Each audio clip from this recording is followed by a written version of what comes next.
छत्तीसगढ़ शिक्षक भर्ती 2026 सहायक शिक्षक शिक्षक व्याख्याता में 5, 10, 15 अंकों के लिए रीजनिंग अर्थात तर्क शक्ति के सवाल आपसे पूछे जाने वाले हैं। 10 से 15 सवाल आपके शिक्षक भर्ती में होने वाले हैं। आप इस बात को लेकर कन्फ्यूज़न में हैं कि कौन कौन से टॉपिक हम रीजनिंग का पढ़ें, क्योंकि 28 से 30 टॉपिक रीजनिंग में हैं। तो मैं आज इस वीडियो में उन महत्वपूर्ण टॉपिक को बताने वाला हूं जो आपके शिक्षक भर्ती के लिए आपके सिलेबस का हिस्सा है, जिसको आपको पढ़ना है। तो चलिए एक एक करके हम उन टॉपिक्स की बात करेंगे। साथ ही नए हैं चैनल से जुड़ जाएंगे, चैनल को सब्सक्राइब करेंगे।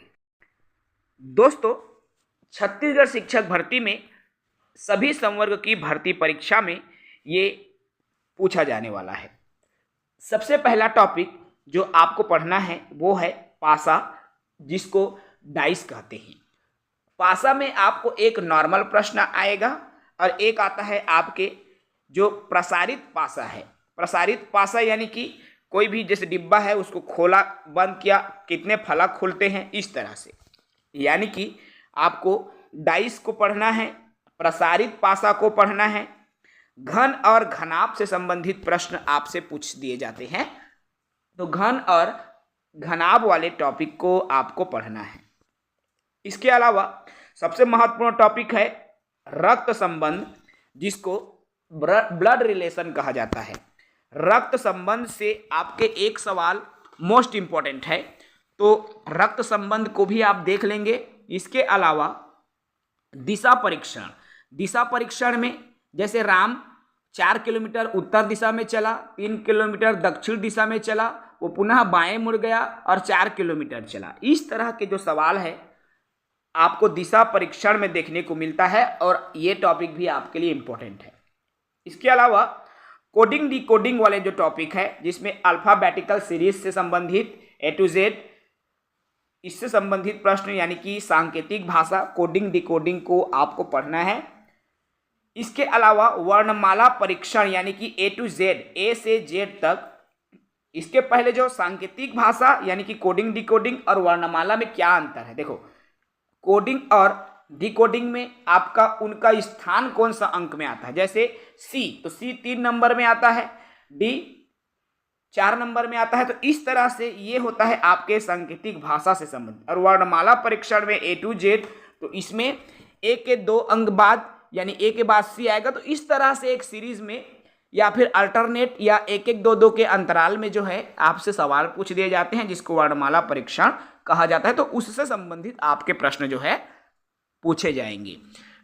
इसके अलावा क्लासिफिकेशन यानी कि वर्गीकरण से संबंधित प्रश्न, यानी कि कोई भी डायग्राम दिया रहेगा, उसमें वृत्त खोजो, चतुर्भुज, त्रिभुज, षटभुज इत्यादि आप जो है उस डायग्राम से खोज के निकालोगे। और एक प्रश्न डायग्राम रहेगा, उसके बाद 4 विकल्प डायग्राम रहेगा।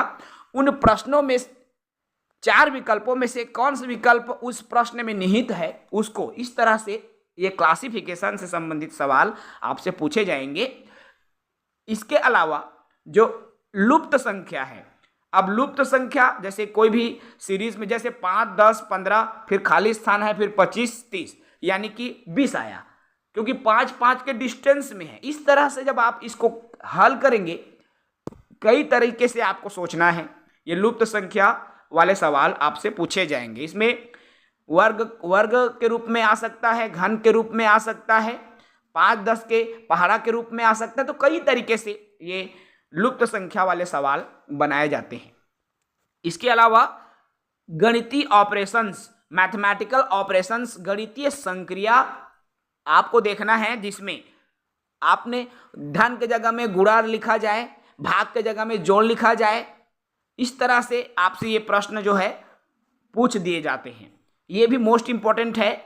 इसके अलावा क्रम परीक्षण, जैसे मैंने अभी बताया क्रम, तो एक सीरीज में क्रम में कैसे आएगा, क्या आएगा, जैसे 2 दूनी 4 दूनी यानी 2 गुना हो रहा है। इस तरह से ये क्रम जो है आपसे पूछे जाएंगे। इसके अलावा बैठक व्यवस्था, सीटिंग अरेंजमेंट से रिलेटेड क्वेश्चंस भी आपसे पूछे जाएंगे कि श्याम के बगल में राम बैठा है, राम के बगल में गीता बैठी है। इस तरह का जो सवाल है वो सीटिंग अरेंजमेंट के अंदर आता है। इसके अलावा ज्यामितीय आकृतियों की गणना, यानी कि जो ज्यामितीय आकृति है उसके अंदर त्रिभुज, चतुर्भुज, इधर आड़ा तिरछा लाइन बना देंगे, आपसे पूछेंगे कि कितने त्रिभुज है, कितने चतुर्भुज है। इस तरह के जो सवाल है आपसे पूछे जाएंगे। इसके अलावा कथन निष्कर्ष, कथन कारण से संबंधित सवाल को भी आप बिल्कुल देख लीजिएगा, क्योंकि सही व्याख्या कर रहा है कि नहीं कर रहा है, ये पूरी तरह से ऐसे सवाल अब जो है बन रहे हैं, तो जाहिर सी बात है इस पर अलग से जो है आपके रीजनिंग में सवाल बनेंगे।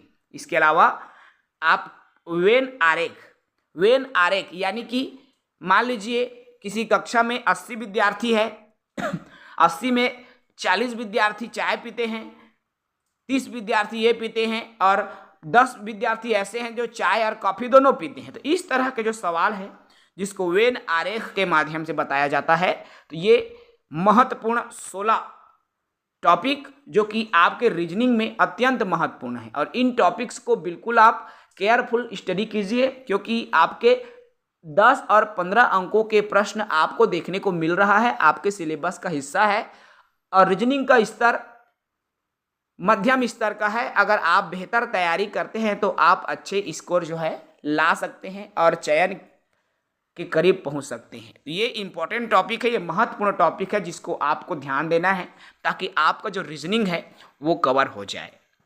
जय हिंद, जय भारत। नए अभ्यर्थी हमारे YouTube चैनल को सब्सक्राइब करेंगे।